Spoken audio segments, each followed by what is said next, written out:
Assalamualaikum warahmatullahi wabarakatuh.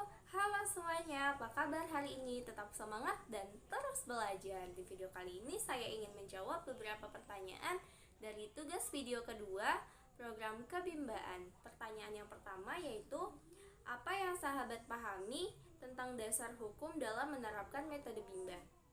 Dasar hukum dalam menerapkan metode Bimba itu ada dua. Yang pertama hak anak dan yang kedua adalah teori belajar dalam psikologi pendidikan. Hak anak. Kenapa hak anak? Karena fitrah anak terlahir sebagai seorang pembelajar. Seperti yang tercantum dalam 7 nilai dasar Bimba ayat kedua yang berbunyi bahwa setiap anak merupakan anugerah dari Tuhan yang Maha Kuasa yang diamanahkan kepada setiap orang dewasa. Nah, selain itu di ayat kelima juga tercantum bahwa bimbingan minat belajar anak atau Bimba merupakan hak anak sekaligus kewajiban setiap orang dewasa. Yang kedua adalah teori belajar dalam psikologi pendidikan. Teori ini diadopsi dari teori behavioristik atau kebiasaan seseorang. Dalam teori ini terdapat 3 hukum belajar. Yang pertama yaitu the law of effect, yang kedua the law of exercise, dan yang ketiga adalah the law of readiness.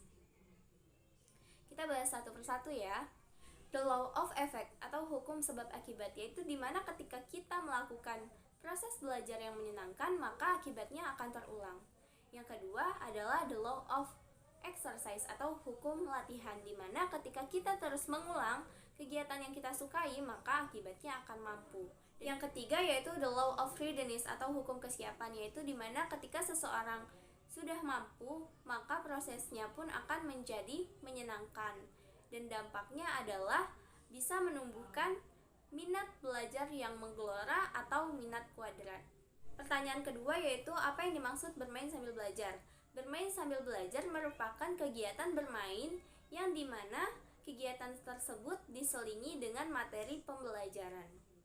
Pertanyaan yang ketiga yaitu jelaskan mengenai metode Bimba. Metode Bimba itu ada 3 metode utama dan 1 metode penunjang.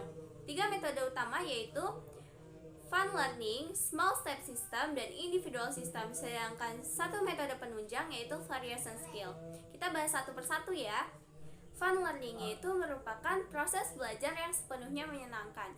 Tujuan dari fun learning ini yaitu untuk menumbuhkan minat belajar pada anak secara intrinsik agar anak memiliki minat belajar sejak dini.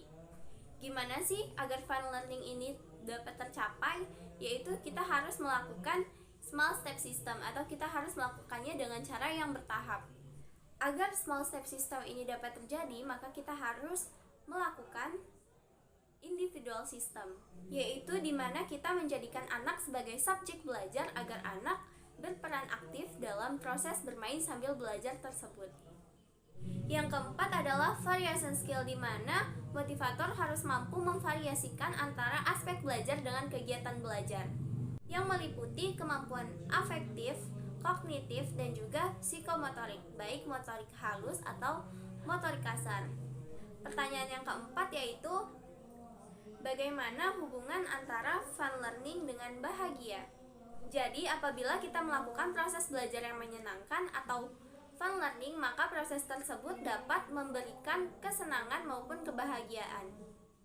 Sekian jawaban dari saya, kurang lebihnya mohon maaf. Wassalamualaikum warahmatullahi wabarakatuh.